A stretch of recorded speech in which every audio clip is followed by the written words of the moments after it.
before, so just feel free to let me know if I'm doing something wrong or not doing the right thing. Oh, you're going to be fine. Thank you. Okay, I'm going to call the meeting to order. It's 6:05. Roll call.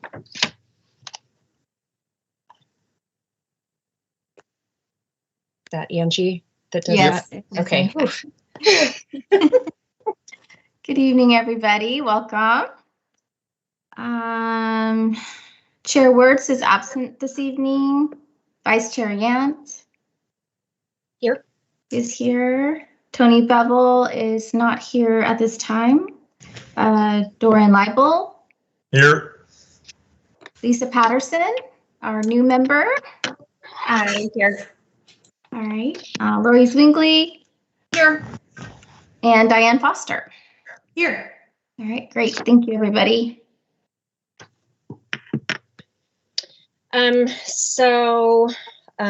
The approval of the minutes from the October 28th meeting, which I believe was our last meeting. Any comments or corrections?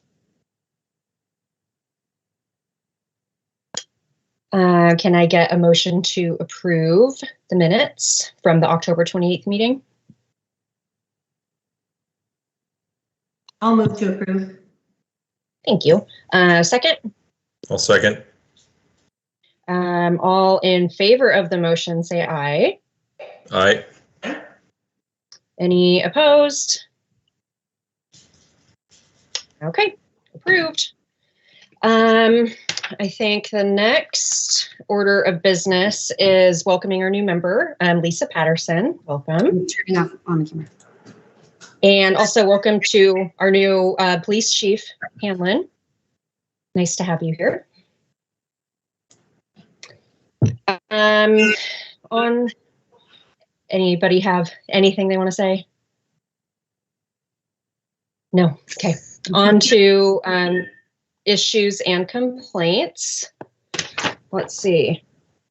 I think we'll just go over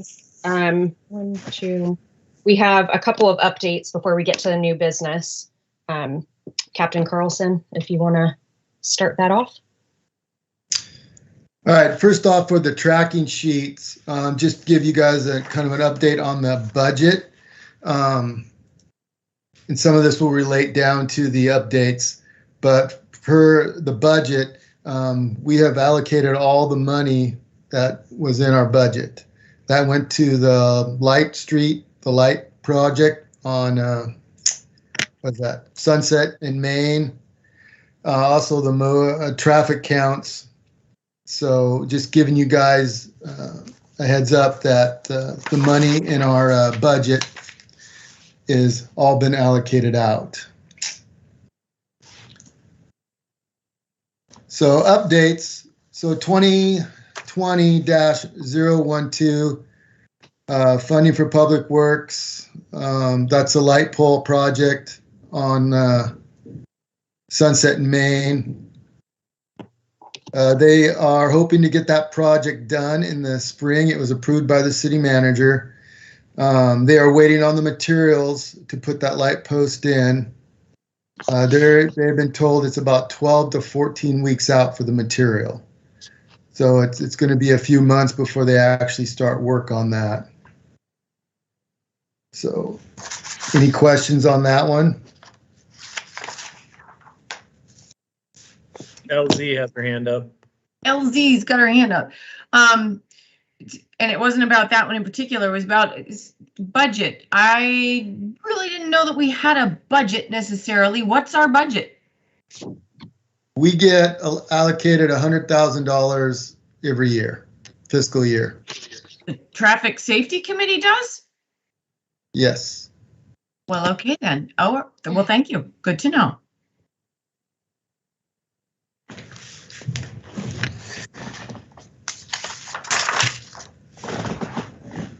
So it's 12 is still pending. Do we want to close that out, or do we want to keep it open until the project's actually done? I guess that's the question. I think Jason would want to keep it open until it's done. Okay. I don't have a problem with that. Perfect. Next update, 2021-004. That is the recommendation made to Public Works for possibly painting the pedestrian crossing striping line. I was first told that it's going to probably be a few months for them to get that done. But with the nice weather they've had in the last week or so, I was just told that the painting is complete, that they did the crosswalk lines. So the crosswalk's in, and the truncated domes are on their list to be reconstructed to meet ADA standards, but that's going to be down the line like we've talked in previous meetings.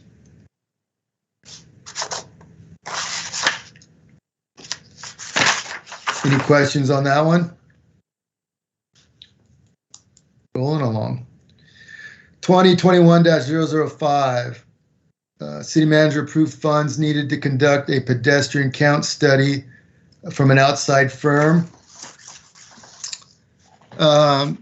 City manager Campbell approved the hiring of outside assistants, and that's going to be done.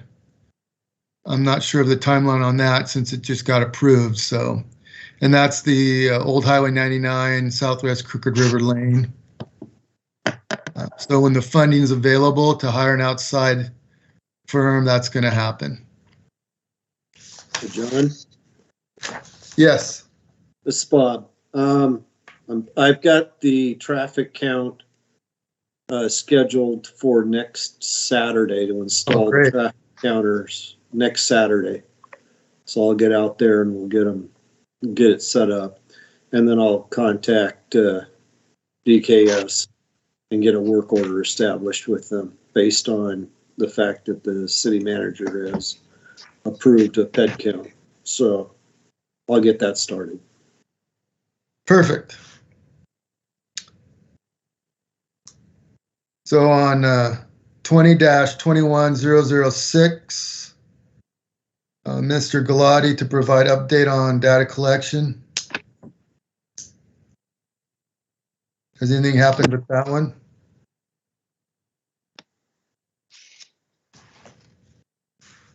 That's the no parking zone between Hosler and the YMCA.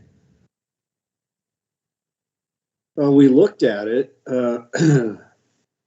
and I did talk to Public Works about painting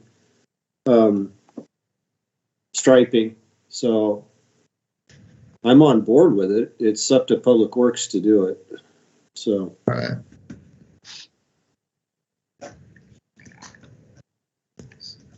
So I'll double check with Public Works and see the timeline on that.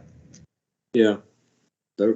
I think it's a good idea to try and do that around those crossings to keep people from parking right up to the crossing, which you will notice is some of the complaints we're having that have been submitted recently. Yes. Okay. The next one is 2021-008. So that's the safety concerns for the crossing at Sunset and Timbrel. I forwarded on to the school district. And this was, I just got the response late today, actually. So you guys weren't able to see it, but basically it says that, I don't want to read all this to you.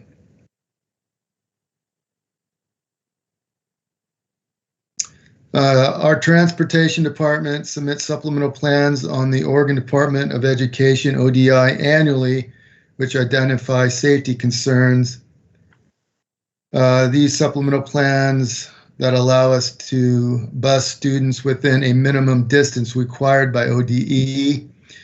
The intersection of Sunset and Timbrel do not qualify for a supplemental plan. They are going to take a second look at that, though. So one of the suggestions was bus students across there, and per the school district, I guess that's too close to the schools. They're also going to look at possibly getting a grant. City is going to work with them, or they're going to try to get the city to work with them to get a grant for maybe a flashing crosswalk lights for that intersection.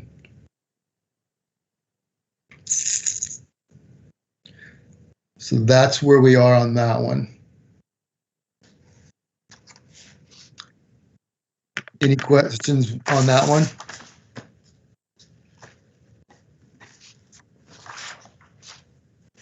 Yeah, I thought that there was also the suggestion that they have additional crossing guards out there or something.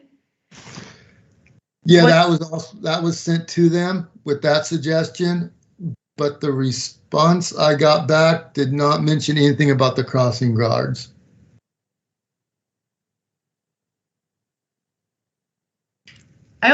I guess I also thought they had crossing guards out there. Have they taken them away? I think the crossing guards, if I'm not mistaken, are up closer to Woodhaven and not Timbrel. They're on that street. They're on Sunset, but they really only are there when the lights are flashing before school during the time that they would assume that elementary students are going up to the school. And then when it gets close to the time that the school starts, then and the lights aren't flashing anymore for the 20, then the crossing guards sort of head up to school with the kids. And so similarly in the afternoon, they come down from Middleton and they are on Sunset during that time when all the kids are crossing the street. And it's only up until a certain amount of time and then they leave. Some of the concern I know was, I think when it was submitted, said that their concern was, what about even kids crossing at any time of the day, or pedestrians crossing at any time of the day, not necessarily when, there's high traffic and awareness because of it's school time, but even, kids crossing at non-school or weekend or. Okay, but so it seems like it's geared more toward the high school kids then, right? It's kids going up to Middleton, I believe, right? Isn't it? Correct. Yeah, so they cross on Sunset, they turn the corner and they head up to Middleton. But it's the kids that live just across Sunset in Woodhaven on those dead end streets right there that basically are coming across right there.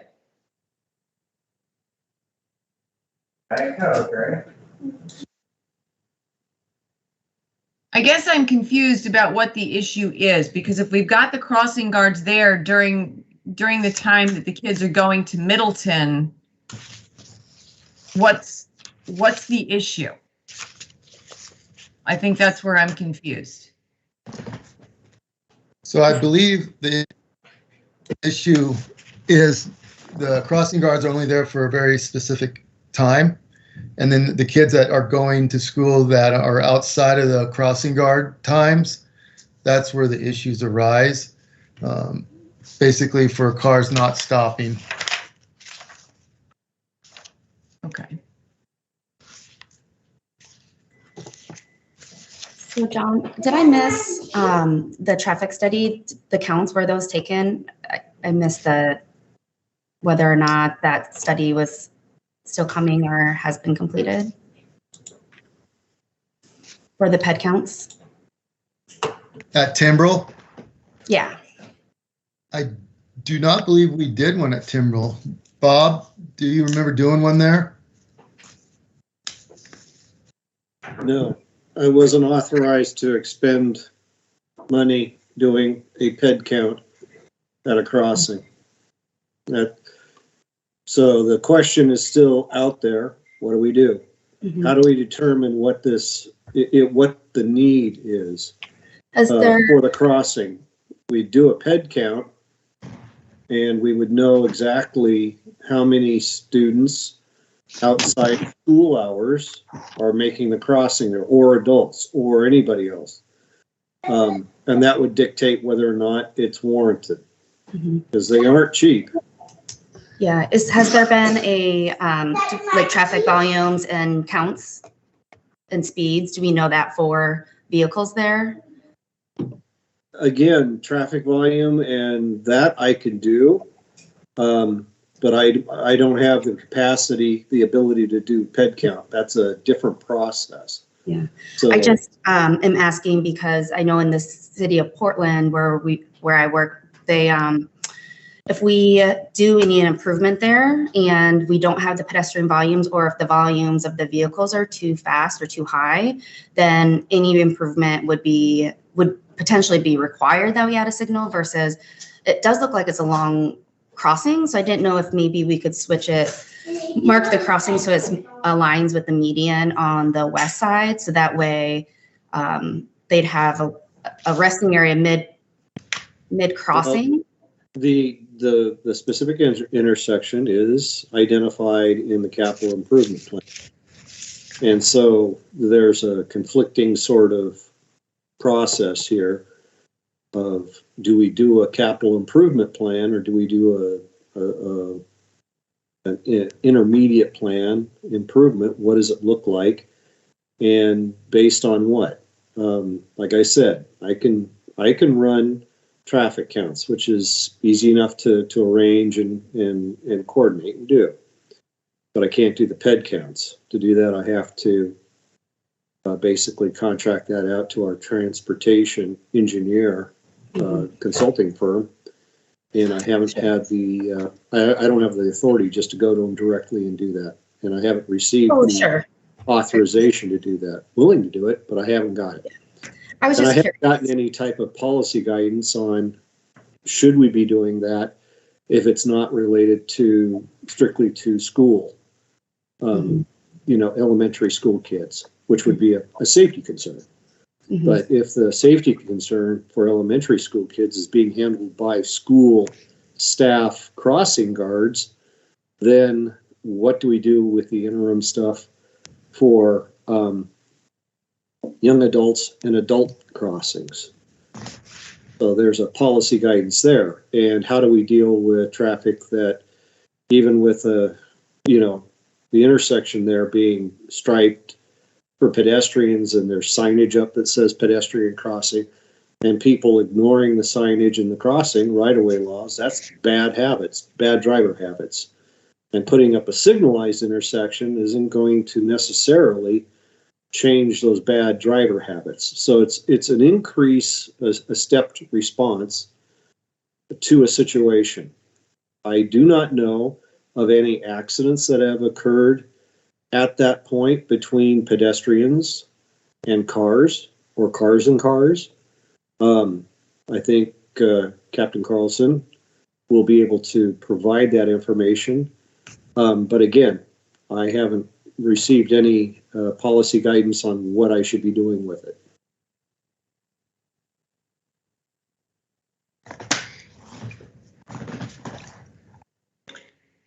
Can I step in?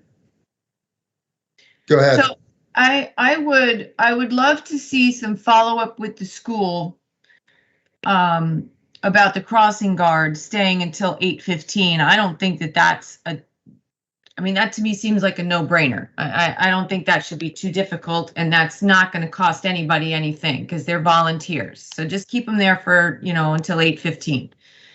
The 3:45 to 4 o'clock time slot, what time does elementary school let out? It's been way too long since I've had a child in elementary school.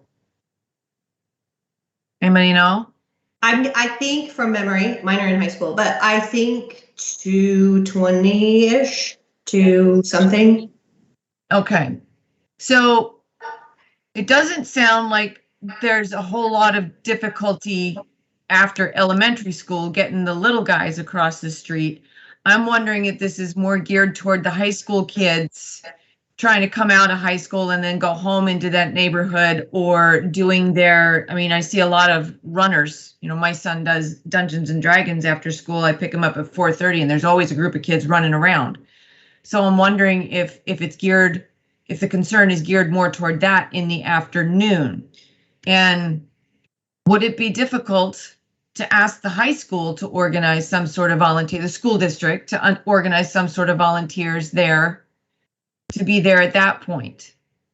Why should that be a difficult thing for the school district? Again, they're volunteers, it's free, and it just makes sense because frankly, I'm not so sure that we're really doing everything we should be doing as far as that intersection at 99 in Sunset with that new high school there. I've had concerns ever since that went in and that the pedestrian overpass wasn't done. That the increase in traffic and the need to get the kids from the high school on that side of 99 has been a concern of mine for, well, ever since I heard that that's where we were going to put the high school. So it just doesn't seem to me like it should be too much of an effort to get some volunteers in there. It just seems like a no-brainer. Get the volunteers in there to keep an eye on that area during the times that are high kid times. High pedestrian times. Just a quick comment. It's my understanding from seeing them every morning and also from when my kids were at Middleton, I believe it's instructional assistants or staff of the school who walk down and do that. So while they, maybe could stay, those are staff members of the school who are doing the crossing guards. Okay, well, I think it's going to be a lot cheaper for the school district to bring on somebody to stand down there and hold their little sign than it is going to be to pay a lawsuit when something happens. Just to add, I'm looking at the county school beacons here. The Middleton crossing lights come on 7:25 in the morning and go off at 8, and then come on at 2:15 in the afternoon and go off at 2:50. That's our typical schedule. So we could gear the crossing guards around that time, typically. I have a question. Sorry, just being new to the committee, I guess I should have asked this first. Is our role as the committee to confirm and identify whether we think there is a safety issue, or I guess, what is our role, I guess, in this specific ask? It seems like it would be a safety issue because it has high, it's Sunset, which seems to be a well-driven road, and it's wide, so potentially speeding could be an issue. Is that something that, I guess, what is our role here, and what's the objective of this, to come to a recommendation for? Well, you can recommend several things which we brought up. You could recommend the ped count. I'm gonna have to get authorization for that. I can definitely send out an email to the school district again and see what their willingness is to extend the crossing guards, because I didn't get a response on the guards. The CIP, we talked about that, maybe getting city council to move that up in priority. Or if it's just a traffic issue, then we can handle it at the patrol level. It has high, it's Sunset, which seems to be a well-driven road, and it's wide, so potentially speeding could be an issue. Is that something that, I guess, what is our role here, and what's the objective of this, to come to a recommendation for? Tony? Yeah, I think Yes. Can you turn off your YouTube brought up. video there? All right, Thank you. sorry.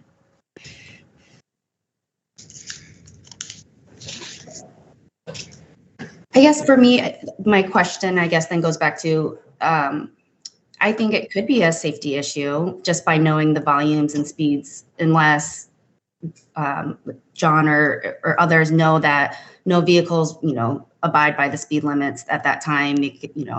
I drive Sherwood Boulevard for my son to drop him off and pick him up, and the 20-mile-per-hour zone on Sherwood in front of Hawksview, everyone's driving 20 miles per hour. I've never seen anyone really speeding there. So I don't know if it is an issue or not, a safety issue that needs to be elevated or expedited from the CIP.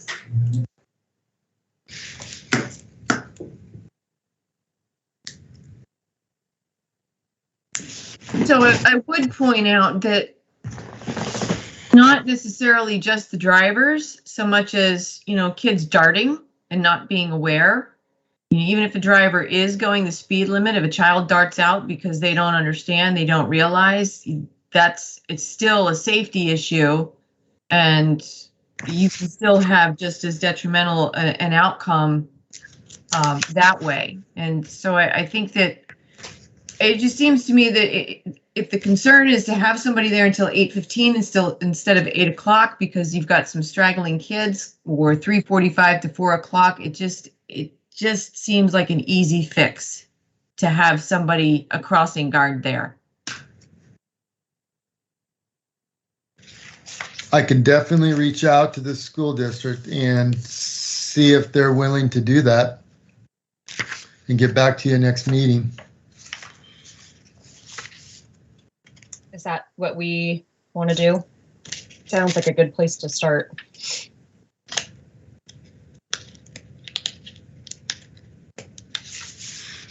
And I can also do some research and just see if there's any, because I can't remember how many crashes, and right there at that intersection, I could go back and look, get some data on that too.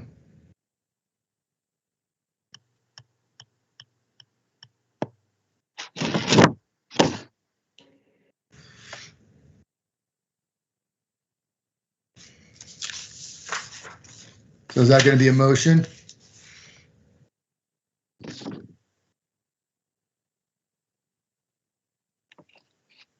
Anyone? Yes, but I'm not sure what the motion should be.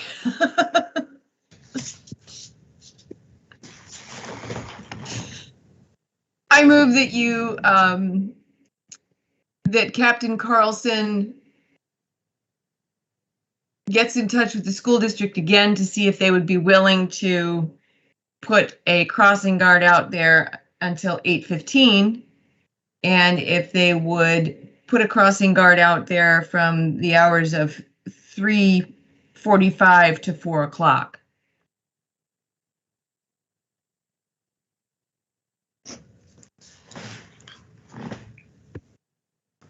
Why specifically 3:45 to 4?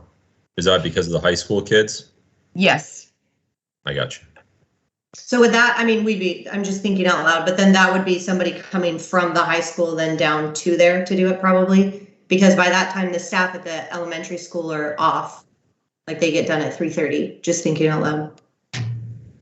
Well, I mean, yeah, it could be a someone from the high school, but I suppose that would be a school district question. You know, they can do it however they want to do it. Right.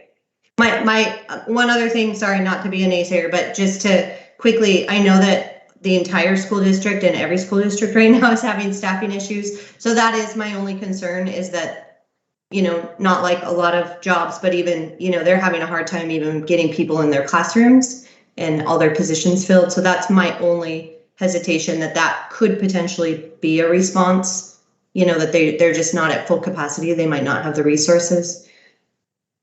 So, but we absolutely should ask. But I just did want to put that comment out there that, you know, every school is understaffed right now. So.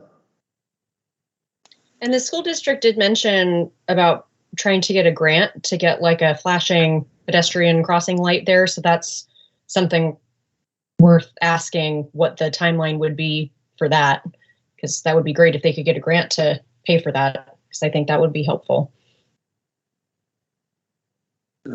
Yeah, the issue of getting the background data, I think that's very important. I think we need to instead, you know, I don't know, I don't want to tell you what to do. I would recommend that you start with data. So we do a traffic speed count at the intersection. We get authorization to do a PED count, PED study at that intersection. Now, understand that some of the arguments that you just presented with getting staffing, having kids show up for school, you know, doing remote learning, right now you're not going to get a true of what that is operating at under normal conditions. We're not under normal conditions. It may be the new paradigm, but it's not normal conditions. So it could be skewed towards the light side, in which case you may make a decision on, well, the numbers just indicate it's not that there's no crossings, but it doesn't rise to the level of what warrants a crossing. Whereas if school was under normal operations and the people weren't being educated remotely, you don't know what the answer would be at that point. It could meet the warrants. But I still think that getting the data first is your first step towards making recommendations. And like I said, I think we could get some traffic count of the speed data. I think a good recommendation would be to the city manager to request a ped count at that intersection. That goes along with the ped count down by Middleton School that he just approved. So with that data, you'll be able to have a better understanding of what you're looking at relative to the complaint, which is somewhat amorphous in how many students are actually using that intersection. At what time does it occur? Because they'll have cameras up for a whole week and we'll be able to videotape it and say, oh, this person, this many people cross at this time. At that point, you can make an educated decision about what you want to do. That's a recommendation.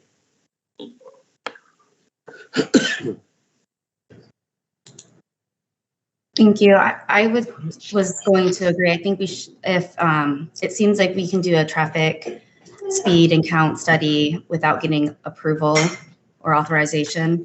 And so if we can move forward with that and then potentially even wait on the pedestrian counts because of what you had just mentioned. And also, I was also thinking there are certain cases because of if it's a designated route to a school, there may be some justification of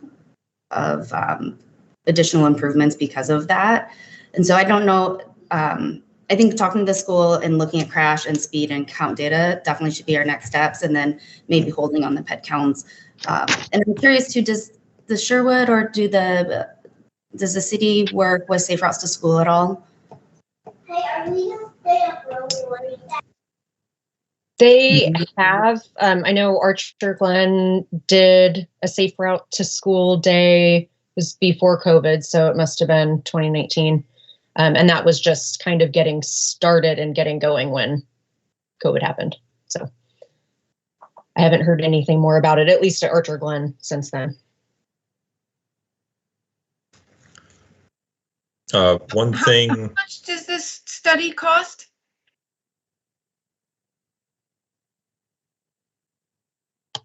Bob? Well, that would be part of the process that I still haven't gotten squared away yet. I haven't put in for a ped crossing count request yet. Now that I've got the city manager's approval on the first one, I can get some numbers. But I'm estimating $1,300 to $1,500 per site. And how much is just the speed count? That's done by city staff. I get out there with another staff member.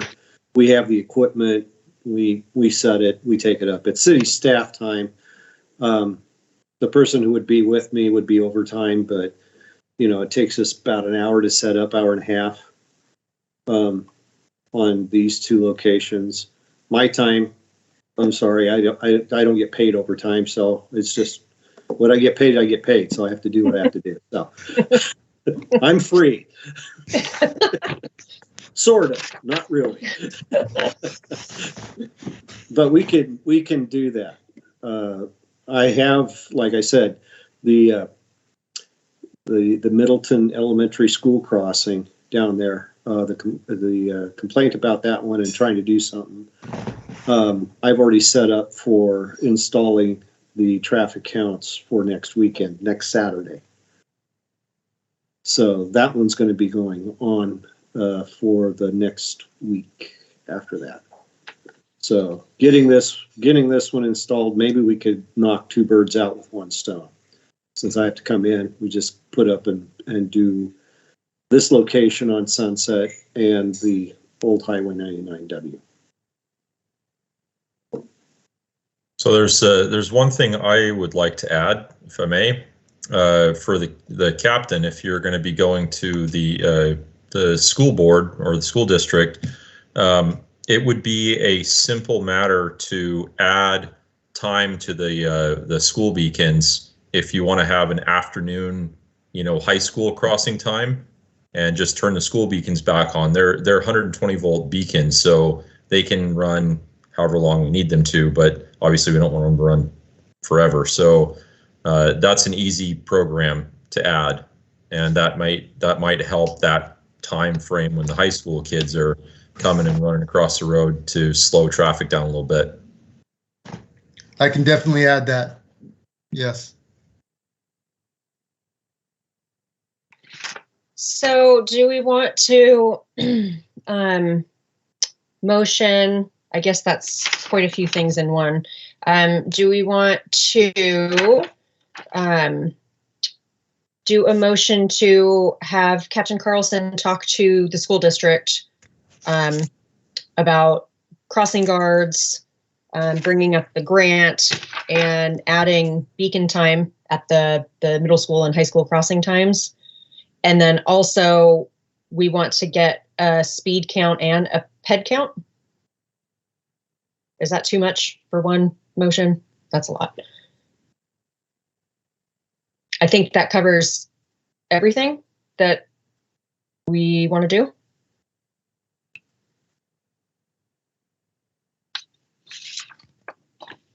Do we want to wait on the ped count, or do we want to move forward with it since there's another location already to fold it into?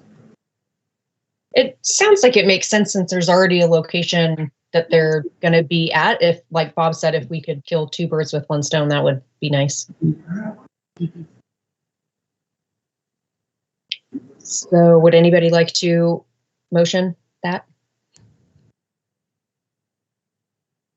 Kind of seems like it should be split into two separate motions. Okay. One is for Captain Carlson to go approach the school district, and then the other one is for the city. Okay, so first motion would be for Captain Carlson to talk to the school district. Do we have a motion for that? I think we already have one on the table, so I would just update the motion to include discussing the changing of the. I'm sorry, Dorian. What did you call it? The light, school zone beacons. The school zone beacons. Yeah, change the timing of the school zone beacons, and further discuss the grant options. Okay. Can we get a second on that? I'll second. Great. And then the second motion for this item would be to get a speed count and a ped count done by the city. I'll motion to move forward with a traffic and ped count at the intersection. Great. Second. Anyone want a second? I second. Great. So I think that's it for that item, 2021-008. Do we not need to vote on those? Oh, sorry. Yeah, probably do. All in favor of the first motion having to do with Captain Carlson talking to the school district? Aye. All in favor? Aye. Any opposed? No opposed. Okay. And then all in favor of the second motion for the speed count and the ped count to be done by the city? All in favor? Aye. Aye. Aye. Any opposed? Okay. Now we're done with that one. So I think we can move on to the new business. And that would be 2022-001, Hanley and Rollick pedestrian crossing Citizen request complaint received by Mayor Mays in March 2019. The new city manager asked that the TSC review the complaint and data collected by the city engineer.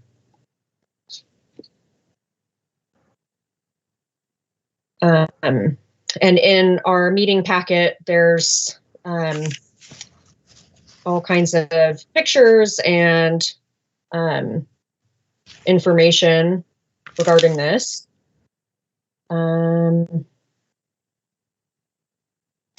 So what do we think we want to do for this intersection? It sounds like there are quite a few intersections on Hanley that are the same, as far as there not being like actual like crossing lines. What does everyone think about this one? Do you want me to describe what the original complaint was geared towards? Yes, please. And what my limited response was geared toward. My analysis was very limited, and what the actuality of the response from the previous city manager was towards it. So the complaint originally came from a person who lived in the apartments down there on Cedar Brook Way, and that their kids trying to cross the street to work their way up the block to get to Aldridge Terrace, to walk down Aldridge Terrace, and then to get to the elementary school, wanted to have this crossing in because people who are basically driving down the roadway were making the turn onto Rolich without stopping for anybody who was in the crossing zone. And the person was kind of upset with that and wanted the city to do something about it. Now, what I did is I took pictures. I don't know, I've got it up here. Yeah. I took pictures of the intersection to say, was there any impediments to a driver being able to see somebody in the crossing, walking on the sidewalk, wanting to cross the street? Is there an impediment? I think if you look at the pictures, it's quite evident, self-explanatory, but really there's no sight impediment to people seeing kids, people, dogs, cats, whatever, who want to cross the street at that intersection from actually having a excuse for saying I didn't see them. They should be stopping. They should be allowing the pedestrians the right of way, according to state law. The ask that was presented was a always stop at that intersection. And my initial exhibit shows where those stop signs would be placed, where the stop bars would be placed, what's existing. And did that have any issues? Did that present any issues? And I have a couple of items there, particularly on the eastbound Hanley Street. I said conflicting location of driveway and stop bar sign location, use stop sign location. So we do have a lot of driveways that come out at odd interspacing stuff, including driveways that come out in the intersection. That creates a problem. Rolich already is stop controlled. It has a stop sign on it, and there's no sight distance issues. And Hanley is a through street all the way through. I'm not sure making it a three-way stop at this point with the corner down the way is advisable, because that corner is not stop controlled. It has a permissible right turn with a stop control for the left turn going down towards the dental units. So anybody going around the right-hand turn can do so without stopping. And if there's cars backed up because of the stopping for stuff, that could cause a problem. That might have to be changed. Now, So we understand what it looks like. We understand some of the constraints around doing a all-way stop at that intersection. And it's not the only intersection. If you start looking at the route that people can take, they could go clear up to Copper Terrace, get down Copper Terrace to the elementary school. And that basically generates the concept or the question of, do we want to deal with all the other intersection crossings at that point? The response that I got from Joe Gall was, how many accidents have we had down there? And I don't recall having anything to show that there was an issue with vehicle interactions that the police department came up with. And Joe said, how much would all this cost to do the striping at a minimum? 3 to 5K, you know. Now he said, and we had to do this on how many streets? And I sort of thought about it, and I said, well, we got at least 5 other intersections. So 3 to 5,000 times another 5. So you're talking $15,000 to $25,000 if you wanted to solve this issue up the street. And that's when he just said, no, I don't think there's a problem. How many students are actually doing this? How many complaints have we had? The only one that I know of. Have we had any accidents? I think Captain John will have to rehash that. It was a couple of years ago that the complaint came in, so I don't have a complete memory of it, but I don't believe we had any accidents there between PEDS crossing and traffic turning. And I think that was part of what the response that I got back from Joe was, no, and he took care of it.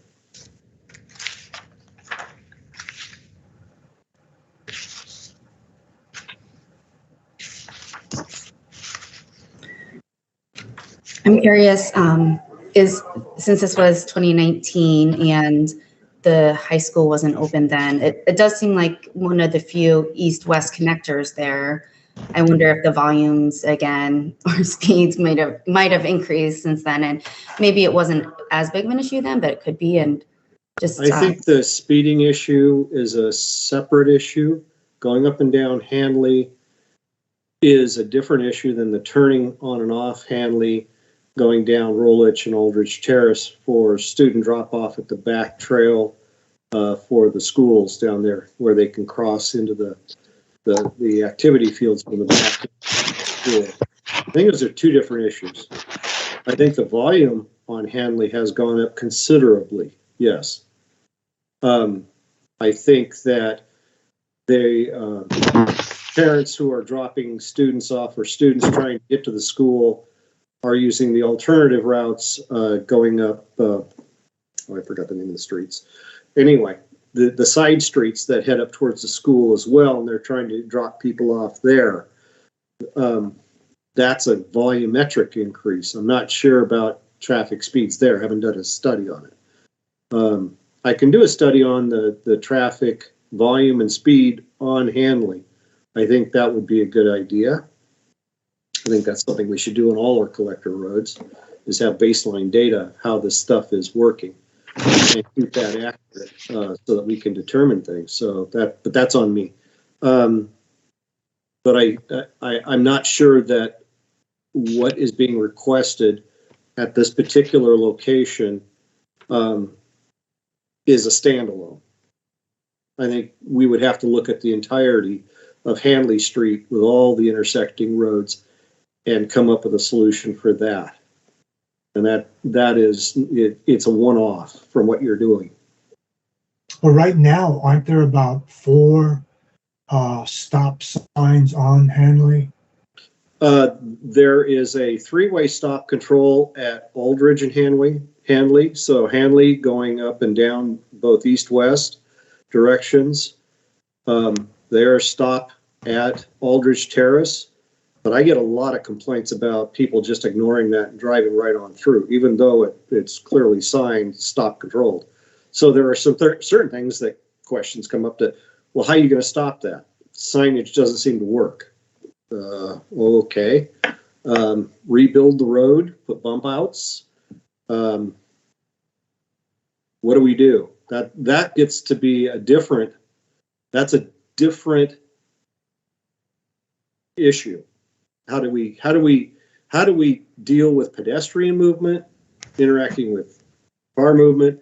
How do we deal with speeding issues when the regular stuff that people should be abiding by because it's law, choose not to? Do I design something and then we do cap projects at every intersection to, throw money at it?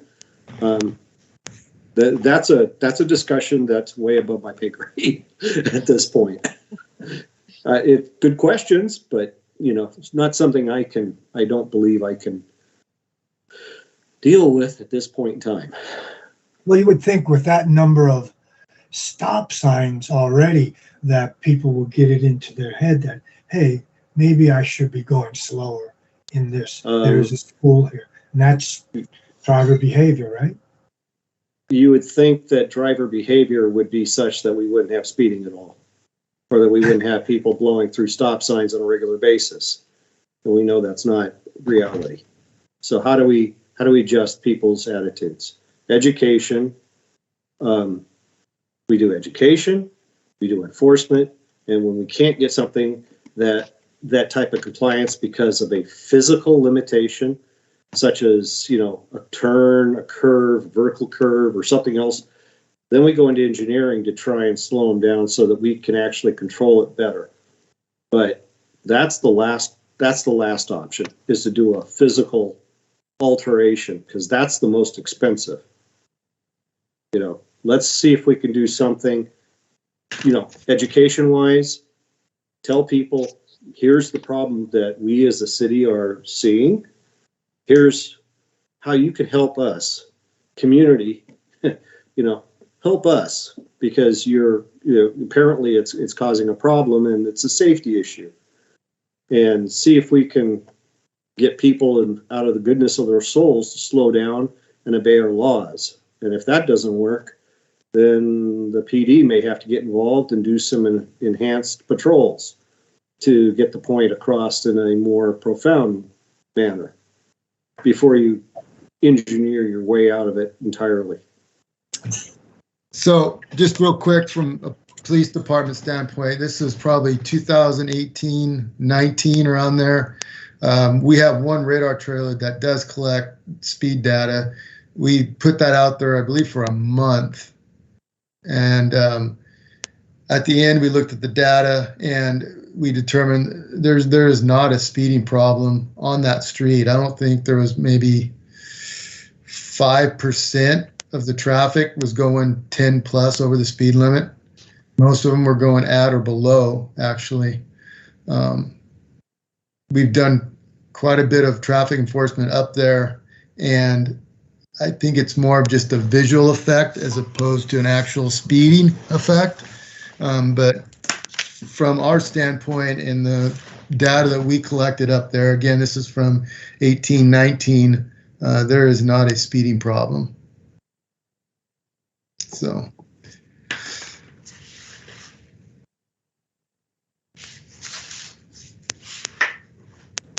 Go ahead, Lisa. Would Hanley be considered part of a route to school? Would that be an area where we could add some additional signing and markings to show that, if it's 8 a.m. on a weekday, be a little bit more aware?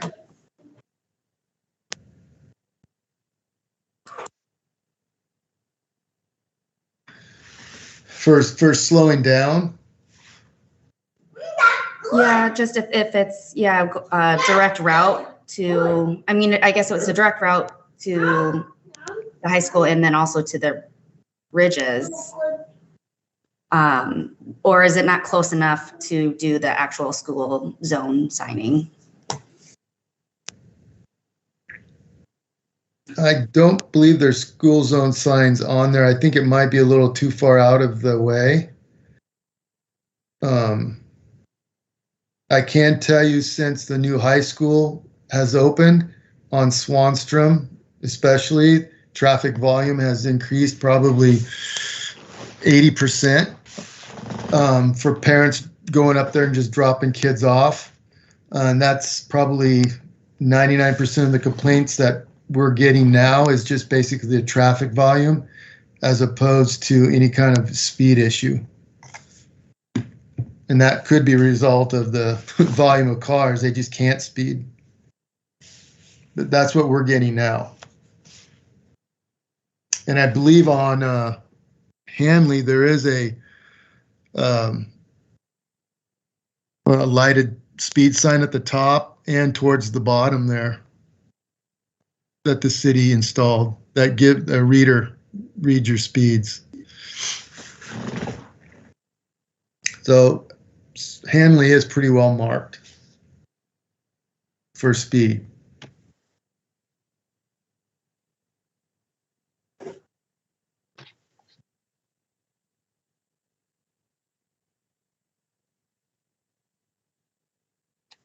What about these, considering one of these signs, the turning vehicles need to yield to pedestrians? That's an idea for putting at that intersection?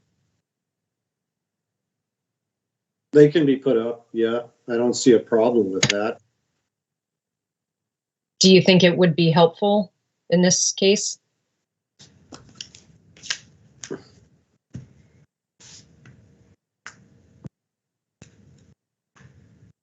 I don't know. Really don't know.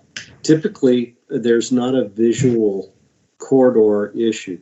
There's nothing to suggest that people can't see people standing in the crosswalk or even crossing the street. It's clear, and that they should be stopping, even if it would be a redundant type of warning. You can put it in, but if they're not obeying it with people in the crosswalk area while they're in the crosswalk, if people are blowing through, I don't think a sign's going to do any good. Yeah. Because what, you can't see the people? I would say if you don't see the people, you're not looking for the sign. You're doing something else. Yeah, that's true. What about increasing like the police presence at that intersection? I don't know if the complaint had like a time of day that they were talking about specifically, if it was like around school time. But if we could have an officer park there and just see what people are really doing at that intersection, and we could go from there. Yeah, we can definitely do that. Anybody else have any thoughts or ideas? That seems like a good suggestion to me, because at least that gives some, actual real time, 2022 sort of visual and information on what they're seeing now. Yeah. And I have a question too for the traffic count data. Is that something that gets collected on a regular basis? Like, how often is it normally collected? Is 2018-19 considered pretty recent count data, or would this also be another case where we potentially want to collect traffic data on Hanley and maybe even Swanstrom, if you're receiving a lot of complaints there as well? Well, again, the complaints the police department's receiving is the traffic volume, the parents dropping off and blocking driveways, that sort of stuff, parking in no parking zones. I don't believe I've had one complaint since the school opened up about speed. Again, it's mostly just the volume and where they're parking. We can definitely put the trailer out there that collects data again. Are they parking or just waiting to pick up students? They're just parking to pick up and drop off. Okay, so they're moving. They're just there for... Yeah. Correct. And there's not a programmatic programmatic. There's not a program. The engineering department is currently authorized or budgeted to do a traffic data acquisition program throughout the city. We do it on a as needed basis. So, because we could be doing this 7 days, we could have staff be doing this all day, every day of the week throughout the town, getting traffic data counts, just so we have, a yearly number for an area. There's just that much road to cover. So it's based on an as needed basis, and we have to see where the complaints come in from. Some of them warrant it, some of them don't. Was there any data or reports we could look to from when the high school was being built about traffic circulation before and after, whether or not they projected volumes or issues to be on Hanley or any other surrounding? The traffic report that the school district was required to put together, and they did, and we have that, did show an increase in traffic. That's the nature of where you put the high school. There's going to be a traffic increase. Was there a critical identification of areas that needed to be dealt with? Yes. The Sunset Elwert Highway 99 crossing, that was a primary one. Edie Road and Elwert was a big concern. We went and signalized that. And even though we signalized it, we still have issues and complaints with people either going through it or not liking it at all because it deters them from just blowing and going. Hanley was identified as going to have traffic loading, not as severe as maybe that we were seeing, because I think the volumes of estimated people who are going to be dropping their kids off was much lower than what the report estimated. I think that is unique to Sherwood, where you've got high schools. You got a high school where a lot of kids drive their own cars to the school. You have a lot of parents driving their kids to school to drop them off, and very few walk or take the bus for whatever reason. And that's the nature of guessing about how much your traffic is going to change or how it's going to be loaded when you're planning to do a high school someplace. And we're seeing results of that. If we could get more parents to put their kids on school buses and say, okay, you take the bus to school, I'm not going to drive you to school and drop you off, that would be very helpful in the traffic, because you got one bus that does 50 students.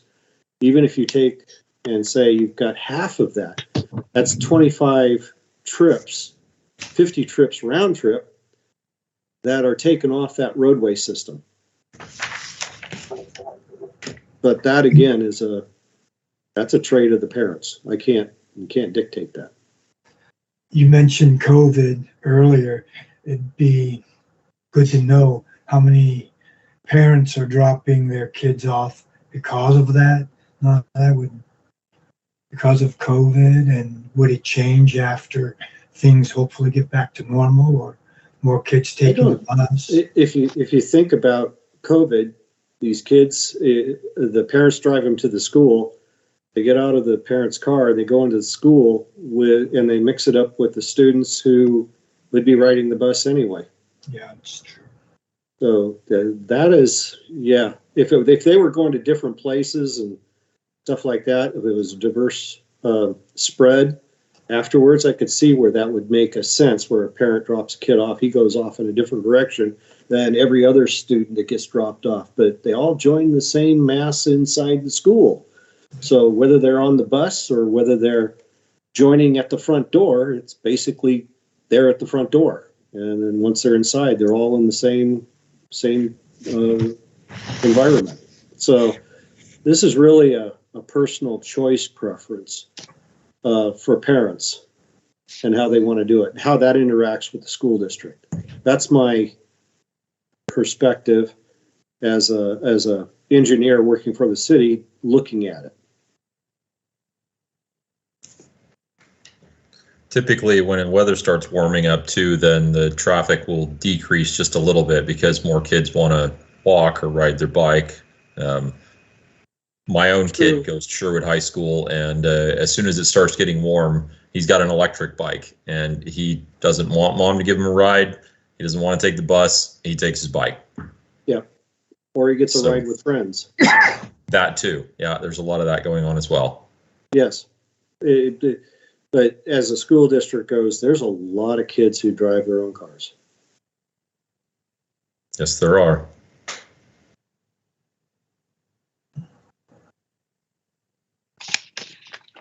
So for this issue, do we want to start with just increase police patrols on Hanley at Rolich, or Hanley up and down Hanley in general, and then go from there? Whether, since there doesn't seem to be a speeding issue, we could do a ped count, but I don't know if we want to do that right away, since it does cost money.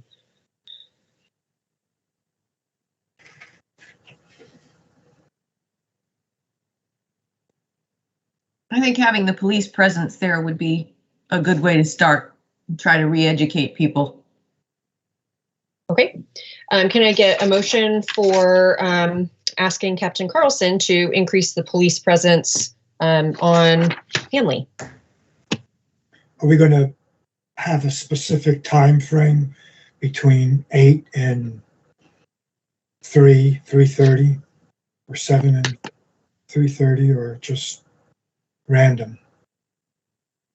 Or we could do, morning times when kids are on their way to school, and then in the afternoon, it would be a little bit bigger of a time frame in the afternoon, because you've got the elementary kids, and then an hour later, middle school and high school kids. So I don't know if we want to designate a chunk of time in the morning and then a bigger chunk of time in the afternoon. Just to maybe throw in one little bit of a data point. Remember, the morning time when students are going to school, that's also commute time when parents are going to work. So you've got a combination of traffic in there, and it's mixing. That's where I see the conflict the most likely to occur, because in the afternoon, kids get out early, parents are still working, commute doesn't start till kids are already at home.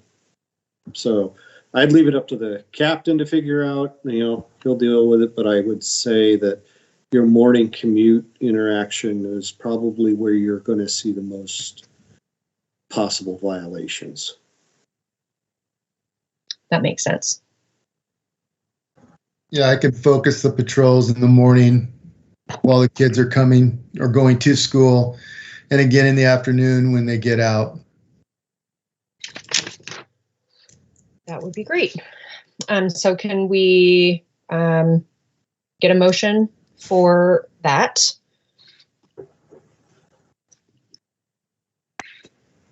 Or do we already have a motion on the table and it just needs to be seconded? I don't think we have a motion yet. I would make a motion then that the captain have more patrols on Hanley to identify what problems there are, if any, and go from there. Great. Can I get a second? I'll second that. Okay. All in favor of the motion, say aye. Aye. Aye. Any opposed, say nay. No opposing. Okay, so that passes. We can go on to the next new issue 2022-002, safety concerns for pedestrians crossing streets in Old Town, requesting no parking stripes on each side street corner.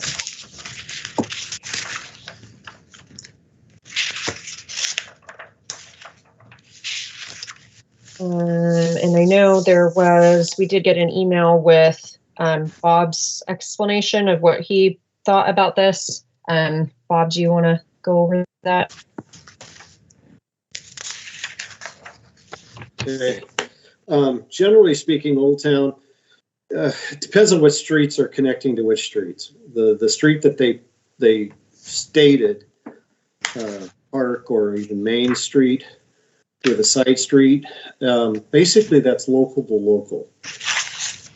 And Main Street is the through street.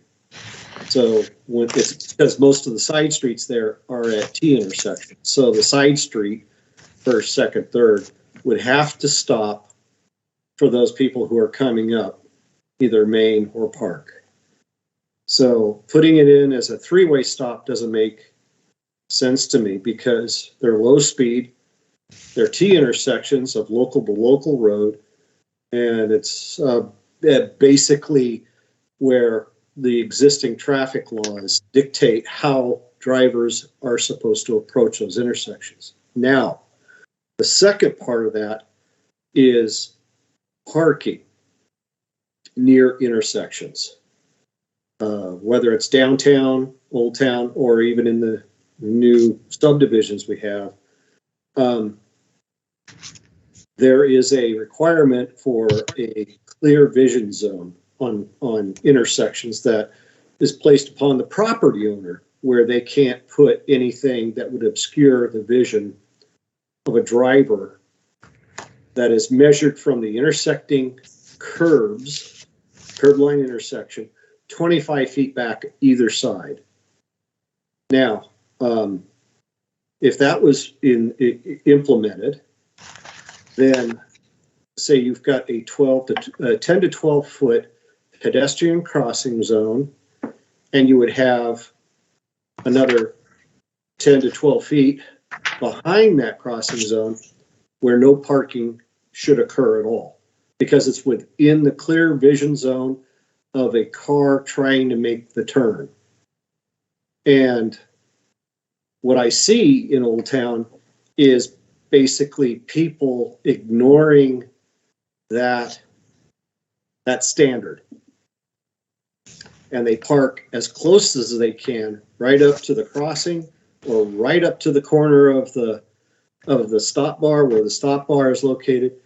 And I know that what we've done in Old Town is we have painted in parking stall tag marks. We had Public Works go through that. But I can guarantee you that you can go down there at any point in time during the day or night, and you can see people ignoring that and parking very close or right into the intersection, ped crossing, you name it. And that is, I'm not sure how we could design something, and that's the bump outs, where we take and we bump out the curb lines to force people to shove their cars over and set it back such that people would be forced not to park in that. But I don't think that is a reasonable option when you're talking about the entirety of Old Town with narrow streets. I don't think a bump out will help us at all. Some of those streets are so narrow that they're talking about, they don't even have parking on them. They're signed no parking. And yet it's, how close can you get? I think this is another one where we can educate people, and we should start with education. I think the city should put something out that says, here's the policy and the standard that says you will not park any closer than this to an intersection. So you can't block the crossing, the ped crossing. You can't stop somebody from seeing the corner when they're coming up to a stop bar. You're just not within that zone. You're at least a car length behind. And if you do that, if you say, this is the policy, that's the standard, and you say, everybody, this is what we're trying to accommodate, you will do this, then it's going to have to be, if you don't, you get a ticket. Well, I'm not sure how much the police department can enforce that and do their regular functions. That's from Ty and John to discuss with you, not me. I just know that if we, and I don't think we need to go around striping, painting every street corner intersection with yellow paint to tell people where they shouldn't park. That's an onerous, expensive task for Public Works to do that for every street in town, every intersection in town. I think what we need to do is do an education outreach program. That's always the first thing that I would promote, is educating the public on what we are trying to agree to, what the city policy is, what every citizen has basically agreed to do when they get their license, is follow those codes, laws, and policies. And then those who don't, well, you face getting ticketed or having public pressure placed upon you. And then once you've got compliance, then you're sitting golden. I don't think engineering can do any more. Putting up a sign doesn't make any difference, because we do have signs that say don't park here. We have the tick marks on the pavement that say park within these two limits, and they get ignored. So I'm not sure what else I can do at this point that would be cost effective. So I recommend a course of, we've looked at everything, doing a physical change, adding signage, turning things into stops everywhere on three-way stops at every intersection doesn't make sense. I think education to start with, notifying the public about what the standards are and why we should be doing this. And then having to, if we have to step it up, then it goes to the police department to enforce those policies and standards. And that if I can't get something to work because of a physical constraint, something that is, by the nature of the intersection itself is wrong, then I'll do something engineering wise and we'll have to reconstruct it. So just to confirm, Bob, you're saying that that the parking setbacks are marked per the clear vision zone, and so there wouldn't be a need to remove any parking because the parking tick marks already have accounted for that clear vision zone. Okay. Yeah, they're established for that. That's why I sit there and I look at what's happening when I drive through, coming to and from work at night, and I see where people are parked, and I just have to shake my head. I'm going, geez, it's pretty clear that if you stick within this tick mark zone, you got 20 feet. You can put my rig in there. I've got a full size pickup. It'll fit between those tick marks, and it'll give you enough room to make maneuvering so you can get out and around it. Some people just don't want to do that. They want it as close as they can to their front door or whatever, and that's where they're going to park. Is there some kind of, I like the education idea, and I wonder if there could be a kind of like your first ticket is a warning saying like, this is actually illegal. And, next time, well, I guess that I don't know how you would track if the next time without making it a true program, but for at least a while, educating people that way. And then I don't know what the ticket would be, but you could put there that this is illegal parking, and it could be this dollar fine. Yeah, that might be a good idea. I think I think we were sort of talking about that with the area over there by the YMCA. When you paint it and then let people know we're going to start enforcing this, and maybe leave warnings on the windshields and say after thus and such a date, these won't be warnings anymore. They'll be tickets.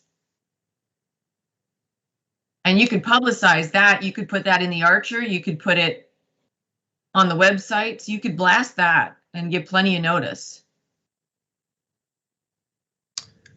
Yeah, we could do an educational enforcement there for the next month. And then we can come back with you guys with the statistics, basically how many warnings we gave. I was about to say I have my water and sewage bill here. If we can slip in a notice to the local citizens in this and in maybe the garbage bill, downtown parking, you can't park there in those areas. An idea.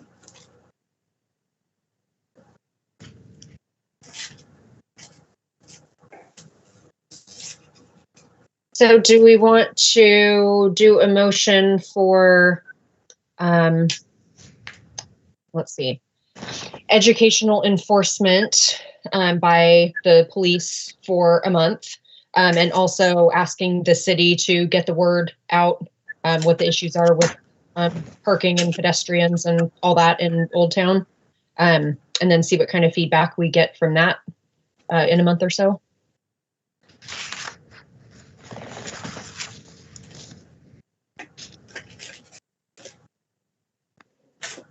Sure. Who at the city would be responsible for like putting together that language and information, I guess? We have a bunch of different social media outlets. The PD does. We can put something together and shoot it out through our social media for sure.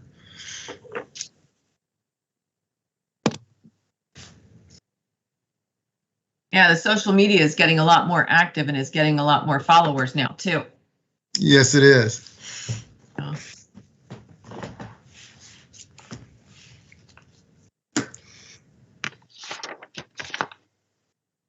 Okay. Can I get a motion for educational enforcement by the police for a month and the city and the police getting the word out on social media?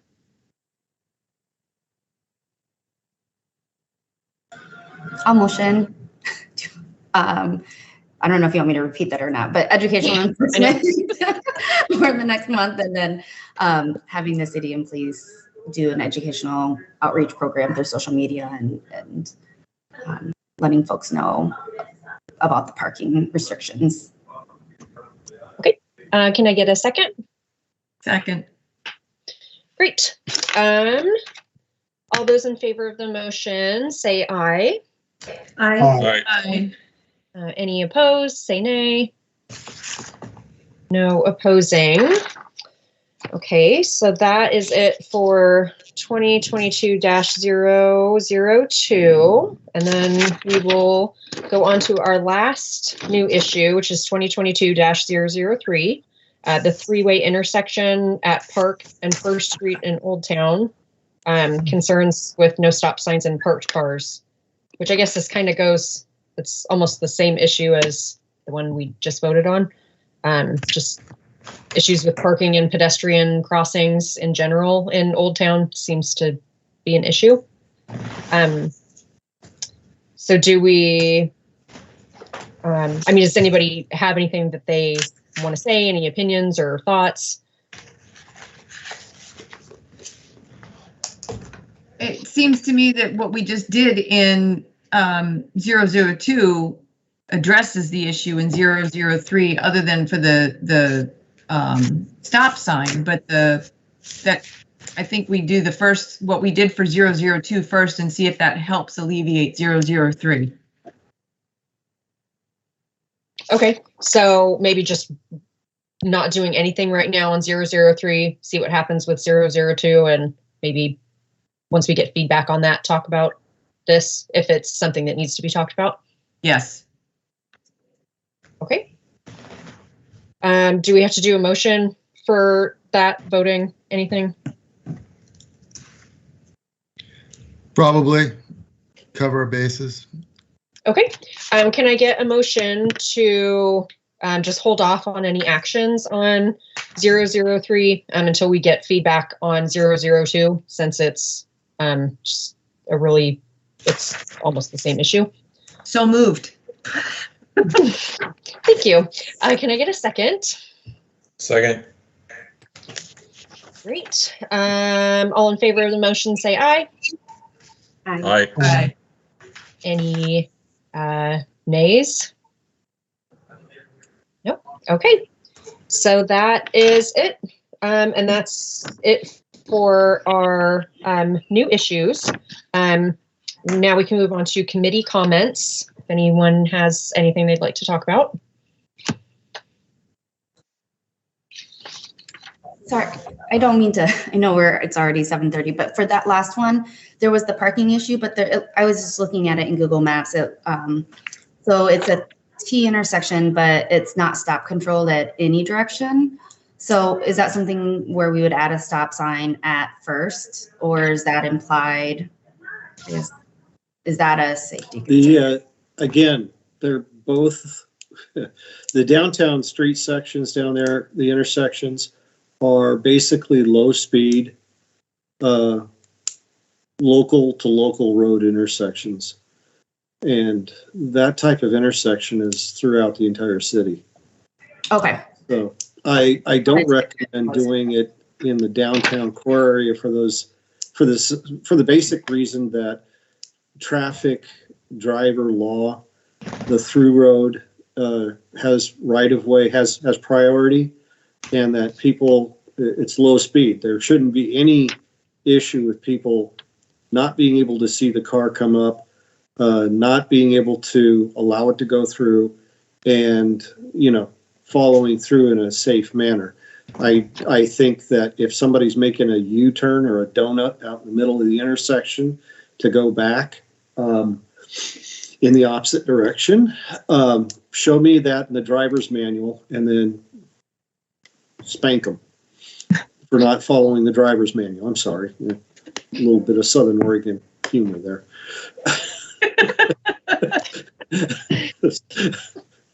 But, some common sense and some basic driver behavioral changes, might be needed. And I think that some things are done on a large scale, such as parking. Follow the rules of parking. If you don't know them, we can advise you, we can let you know. If you see this tag on the ground, you park between the two tag marks. There should be no problem with any of that. I don't think the city needs to do anything extraordinary on simple issues such as you park sanely, you park in this zone such that it does not impede people trying to turn around a corner or pedestrians trying to cross a road. That's just a no-no. You know it. You do it because you are choosing to do that. Well, you live in a community. Community has standards. Follow the standards for the community.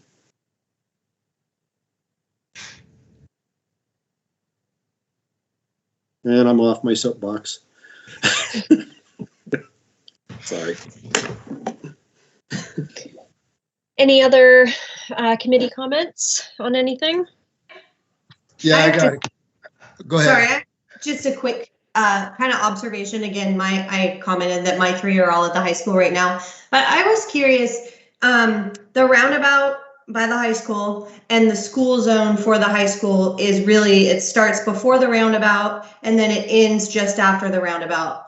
And then if you continue forward in the morning, there's a ton of traffic. So, but it's 45 miles an hour where the kids cross the street at that intersection. It switches back to 45 miles an hour, kind of by Elks Club-ish area. And I know that patrol has been sitting there, and in the morning it's too crowded. You can't go that fast. But in the afternoon, and as kids are leaving sports, they cross that street to, at the crosswalk, and it's 45 miles an hour, and it just seems too fast. And I am just wondering if, again, this is a bigger topic, and I know it's new, but if that school zone could be extended beyond that intersection, So I can answer that real quick. So Elwart Road is a Washington County road. It's not in the city limits.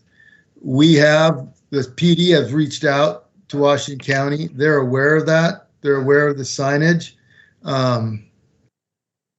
That's kind of where it ended right now. Our traffic officer is kind of spearheading that movement and pushing them, trying to get it resolved. But they are aware of it. And that's kind of where it's in right now. We just actually talked about that earlier this week. I don't know if Bob has anything else to add. Just to let you know, a change in traffic speed within the city. In the downtown core area where you have low speeds, you can drop it by city initiative, like 5 miles per hour.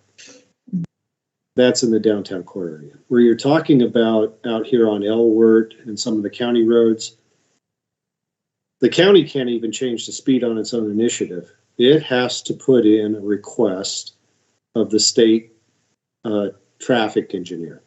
There's a whole process that goes with that. Because it's a county road, all the city can do is request it of the county to put in that request. And we would write a letter of support for that. We've done it once already. Elwart used to be 55, and we got it knocked down to 45. The traffic study said 45. Wow. With the school being put in, we were trying to get it knocked down to 35, all the way down, and it wasn't supported to do that. So the process, I'll admit it's convoluted.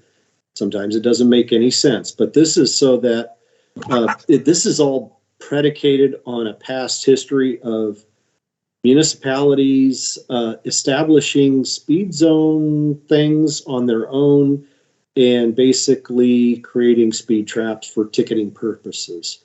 And that is not that's what the state stepped in, and that law that changed that now requires you to go to the state traffic engineer for any change in speed zone, other than the ones that are within downtown core areas and we're limited to 5 miles per hour. And usually those are like from 25 to 20 or 20 to 15 within business districts. And that's where we're limited. So the process wouldn't be with us and wouldn't necessarily be with the county. The county still has to go to the state on this. So am I in favor of reducing it? Yeah. If you ask me, I would say Elwart from at least Edie all the way up to the highway should be 35. We're developing enough out there. The roadway conditions aren't the greatest, and we have enough traffic flow that it should be lowered. But we can't force that issue. So typically, how long does this process take to change speed limits? If the last time I put in a request was from 55 to 45,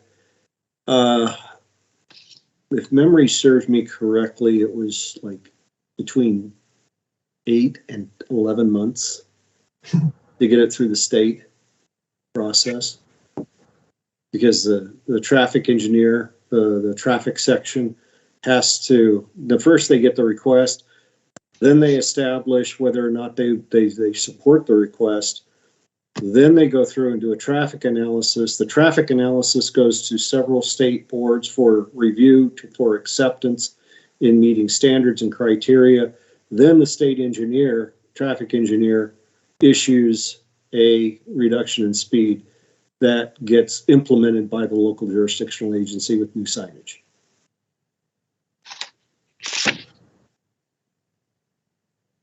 So, and there's a lot of steps in between too. And I can get you that if you really want it. I've got a document that I downloaded from the state that tells me the process, because it's good to know this when people ask, well, why can't you just do? It's it's about 25, 30 pages of the process. So I can get that to you if you want. That's curious. Sorry to be a bummer.